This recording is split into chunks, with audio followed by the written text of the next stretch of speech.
Welcome students. आज की video में हम लोग माइक्रोसॉफ्ट वर्ड में टेबल कैसे बनाया जाता है इसको समझेंगे और कैसे बनाया जाता है, कितने प्रकार से बना सकते हैं और टेबल में हम कैसे फॉर्मेटिंग और एडजस्टमेंट करेंगे वो सब देखेंगे। तो चलिए बनाते हैं। इसके लिए आप एक नया पेज ले लीजिए। सीखने के लिए भी अपन सीख रहे हैं कि कैसे बनाते हैं।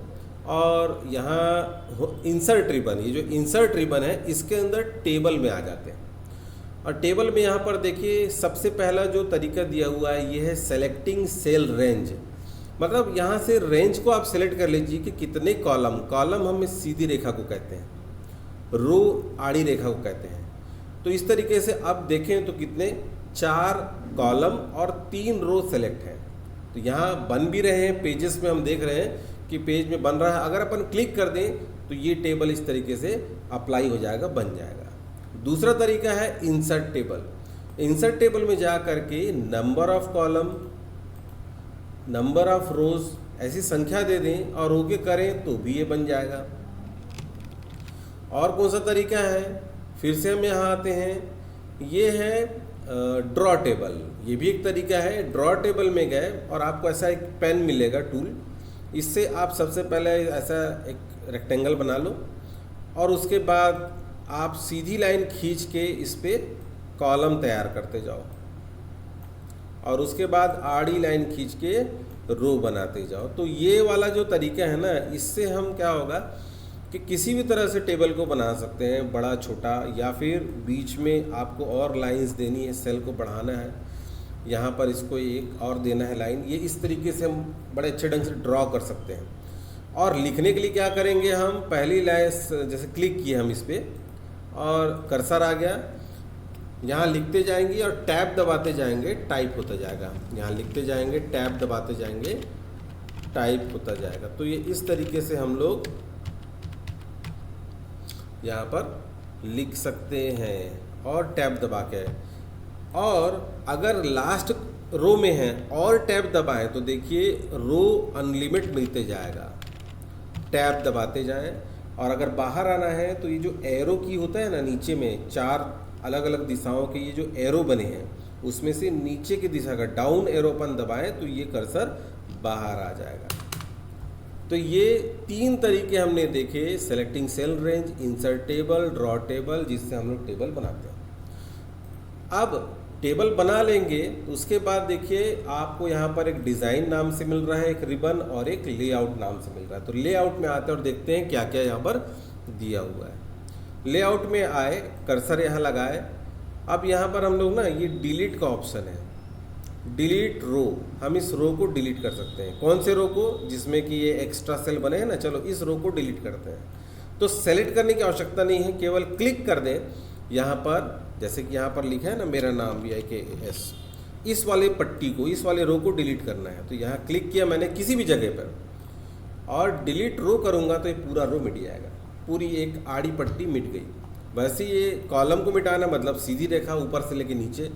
तो कर्सर किसी भी सेल में हो, डिलीट कॉलम करेंगे तो ये पूरा कॉलम डिलीट हो जाएगा। अगर एक सेल मिटाना हो, जैसे ये वाला सेल मिटाना है, ये वाला सेल जिसमें मैं कर्सर रख रहा हूँ, तो ये क्या करेंगे, डिलीट सेल करेंगे, डिलीट सेल करेंगे, ओके, तो ये डिलीट हो गया। इसकी लाइन को हम पकड़ के एडजस्ट भी कर सकते हैं कि ऐसे रखना है। इस सारी लाइनों को पकड़ के ऐसे हम एडजस्ट कर सकते हैं कि कैसे रखना है। ठीक है।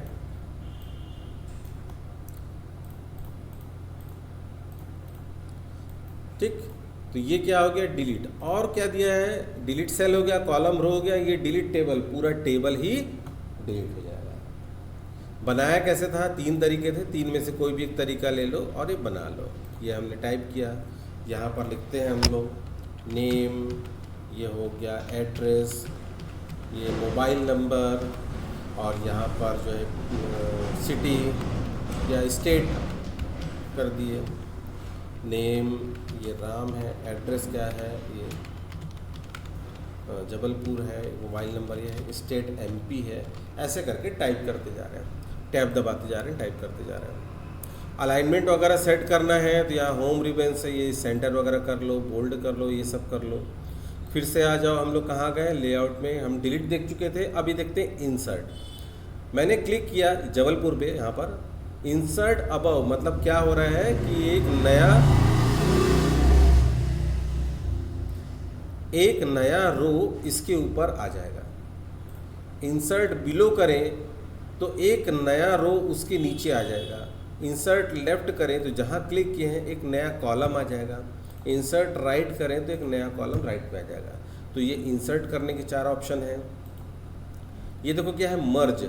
मर्ज मतलब क्या है, मिला देना। जैसे कि कई सेल को सेलेक्ट करके मर्ज कर दिए तो एक सेल बन गया, मर्ज करना। ये स्प्लिट सेल, इससे क्या है कि आप कितने कॉलम और कितने रो में स्प्लिट करना है, फिर से स्प्लिट कर लो। स्प्लिट टेबल है इसके बाद ये वाला। इससे क्या है कि टेबल 2 भागों में स्प्लिट, जहाँ कर्सर है ना, जैसे जबलपुर में कर्सर रख दिया मैंने, स्प्लिट टेबल करूँ तो देखो क्या हो रहा है, यहाँ से एक अलग बन जा रहा है। स्प्लिट मतलब टूट जा रहा है। तो ये ऑप्शन है स्प्लिट का। उसके बाद ये क्या है, डिस्ट्रीब्यूट रो, डिस्ट्रीब्यूट कॉलम। देखो क्या है कि अगर हम रो को अलग अलग साइज़ में कर दें, कॉलम को अलग अलग साइज़ में कर दें और अब सेलेक्ट करें, ये गलत सिलेक्शन है, बाहर निकलना, ये सही सिलेक्शन है। सिलेक्शन का भी तरीका होता है, ऐसे परफेक्ट करते हैं, ऐसे, ठीक, ऐसे बाहर नहीं जाना चाहिए ये। और ये दबाएं डिस्ट्रीब्यूट रो, डिस्ट्रीब्यूट कॉलम, ये बराबर है बांट दिया, ठीक है। ये अलाइनमेंट यहाँ भी दिया है, लेफ्ट सेंटर राइट। और ये वर्टिकल में कैसे सेट करना है, नीचे में, ऊपर में, और ये हॉरिजेंटली कैसे सेट करना है, सब इसके लिए दिया हुआ है। ये डायरेक्शन है, आप डायरेक्शन घुमा सकते हो। तो ऐसे कुछ चीज़ें दिया है। तो इस वाले वीडियो में हम इतना एक प्राइमरी रूप से समझते हैं, और साथ ही साथ डिज़ाइन में आकर आप ये चाहे तो डिज़ाइन वगैरह अप्लाई कर दो, और ड्रॉ टेबल में आकर के यहाँ से लाइन को ले करके, लाइन का कलर लेके आप ऐसे करके लाइन पे कलर ड्रॉ कर सकते हो। ये थोड़ा प्रैक्टिस वाली चीज़ है कि जितना हम प्रैक्टिस करेंगे उतना हमको ये बनता चला जाएगा। आगे उसमें जो है स्मूथ होते जाएगा हमारा वर्किंग जो है। बॉर्डर कैसा सेट करना है, ये सारी चीज़ें, शेडिंग मतलब बैकग्राउंड का कलर क्या देना है, इरेज मतलब मिटाना है, ऐसे करके आप मिटा सकते हैं। ये भी बहुत से तरीके दिए हैं, जरा टूल्स को पढ़ेंगे तो आपको समझ में आते जाएगा। तो ये टेबल कैसे बनाते हैं, ये पूरा हमने प्रोसीजर को समझा, और साथ ही साथ लेआउट और डिज़ाइन रिबन का क्या रोल है वो हमने सीखा। ये कहाँ से बनाया हमने, इंसर्ट के अंदर टेबल से, ठीक। तो ये टेबल बनाने का ये जो हम लर्निंग था ये कंप्लीट होता है इस वीडियो में। मिलते हैं नेक्स्ट वीडियो में, बाय।